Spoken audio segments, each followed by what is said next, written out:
This is week 2 of a 3-part series called Gifts, Graces, and Gratitude. Last week we talked about gifts, so you can probably figure out where we're going in the next 2 weeks here. I'm using the term graces, plural, as something different than the singular and unique grace of Jesus Christ. And although gifts and graces is a term which I have heard used in other churches, it's not the way we commonly use it here at Creekside. So I want to be sure that I define what I mean by graces. I think I thought of a great way to do that. We'll see if you agree. Graces are not as tangible as gifts. Rather than money or stuff, or skills which we can give away, graces are more about a disposition or way of being. Of course, none of us exhibit these graces all the time, but they're the kinds of things that we would want other people to remember and share about us. Think of graces as the kind of things that you would put in a letter of reference or an obituary. And although letters of reference and obituaries typically include some factual information, Jeffrey was born on July 2nd, 1952, or I have been Cheryl's supervisor for 7 years, obituaries and letters of reference are also an opportunity to note and amplify good qualities. So, Cheryl has good people skills.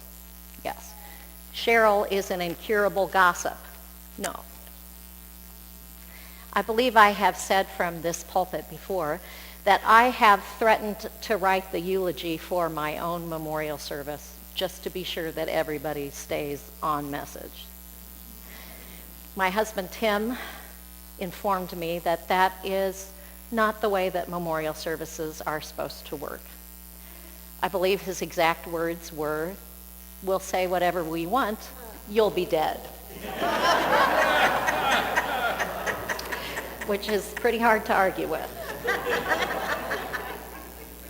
Because whether we like it or not, our graces are at least in part in the keeping of other people.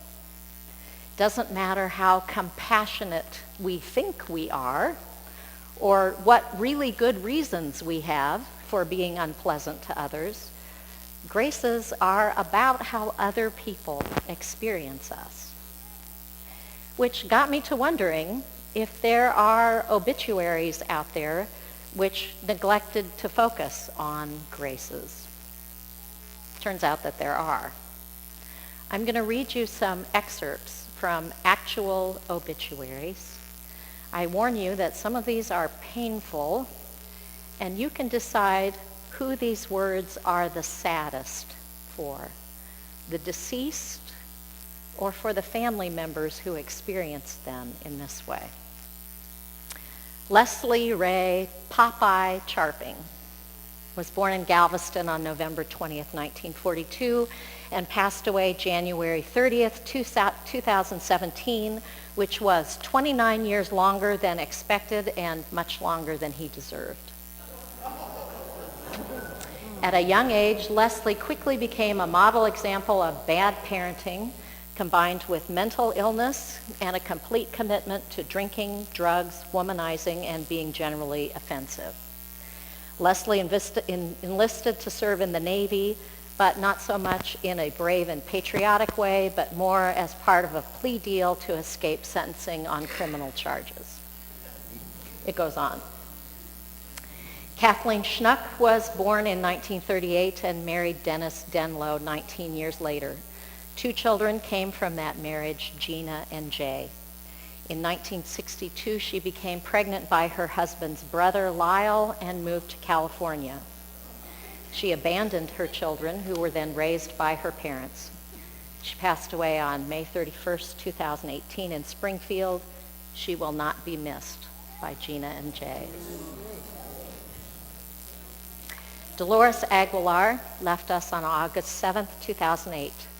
Dolores had no hobbies, made no contribution to society, and rarely shared a kind word or deed in her life. Her family will remember Dolores, and amongst ourselves, we will remember her in our own way, which were mostly sad and troubling times throughout the years. We may have some fond memories of her, and perhaps we will think of those times too. But I truly believe at the end of the day, all of us will only really miss what we never had, a good and kind mother, grandmother, and great-grandmother.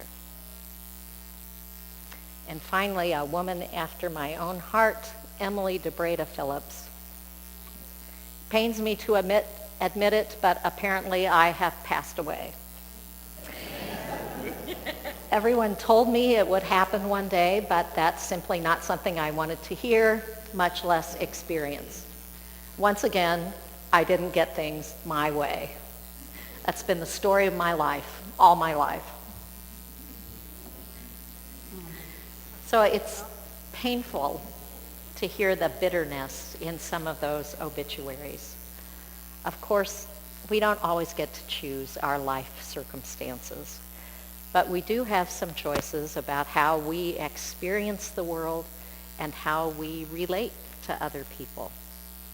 Let me read you again some of these words from Philippians chapter 4, starting in verse 4. Rejoice in the Lord always. And again, I will say, rejoice. In everything, by prayer and supplication with thanksgiving, let your requests be made known to God. And then comes this list of things that we hear in verse 8. This list of whatevers. Whatever is true, whatever is honorable, whatever is just, whatever is pure, whatever is pleasing, whatever is commendable.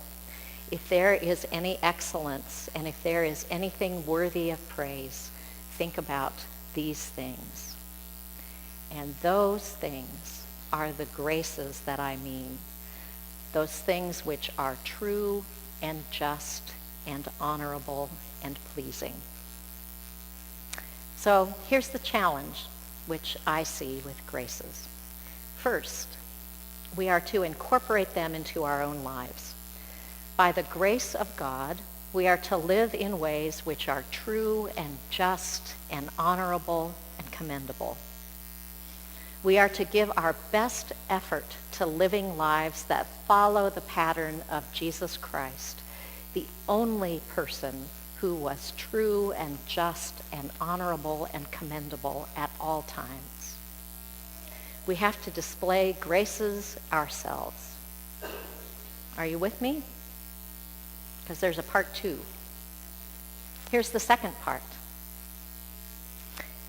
By the grace of God, we are to rejoice in the way that other people are true and just and commendable. We have to display graces ourselves, and we have to affirm those graces in other people.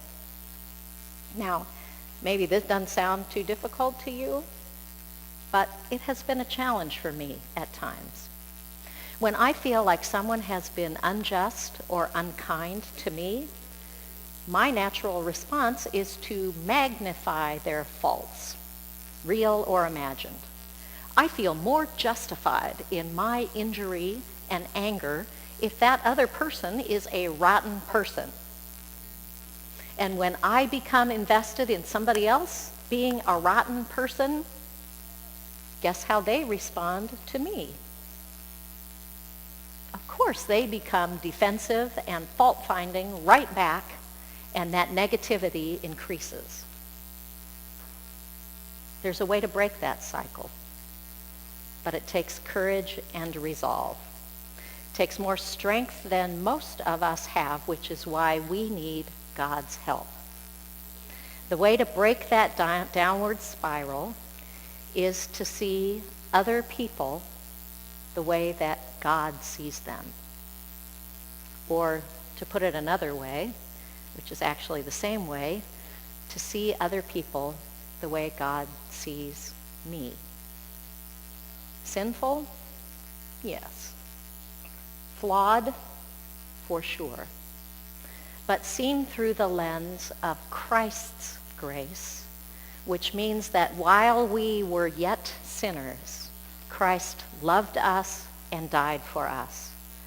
Not because we had repented of our sin, not because we deserved Christ's love, but because of Christ's grace. That is the singular grace, which I mentioned at the beginning of this sermon. It can only come from God through Christ, because Christ was the only human being to perfectly embody the graces of truth and justice and excellence which come from God. So for those of us who have received Christ's grace, how do other people see that in our lives? I bet some of you read Ron Nicodemus's November Thoughts in the last connection, where he related the story of the Amish man. I had always heard it as a brethren man, but an Amish man who was asked if he was a Christian, and he said, well, I reckon you'd have to talk to my neighbors. Let me put it another way. If you were being recruited for another church and they asked Creekside for a letter of recommendation for you, what do you think people would say? And not just because we were trying to get rid of you. Would people here talk about commendation and excellence? I want to tell you, I actually had the opportunity to recommend some of you to our moderator, Don Anderson, who asked me a question this past week. He is not recruiting you for another church, but I was happy to be able to say excellent things about you. What would you say about the brothers and sisters sitting around you? If you were writing that letter of recommendation, words of encouragement and support, if we have these graces in our lives, these two things will match. What people say about our own lives and our appreciation of others. In fact, if we have graces in our lives, those two things will naturally increase. Romans 12 says, love one another with mutual affection, outdo one another in showing honor. If you think that you're pretty wonderful, but that everyone around you is inadequate, you are probably not seeing them with eyes of grace, and you are probably not very happy. The more graces we acknowledge in other people, the more joy we will find in our own lives. And finally, one more reason to rejoice in the graces that we have received through Christ. They're free. They do not belong to one person or to one ministry team. These graces will not show up on a proposed budget or in a treasurer's report. The only limits to grace that we receive and the grace that we grant to others is the limits that we put on them ourselves. I hope you'll all be able to stay for the congregational meeting following worship today. Each person's input matters in our life together. I think rejoicing is the right tone for that meeting, for the giving that you have done in the past, for the ways that you continue to work on behalf of this church and the kingdom of Christ, for the ministries to which God is calling us in the future. I hope we can rejoice with thanksgiving for what God has done and is doing. God bless you. Thank you for your service. Amen.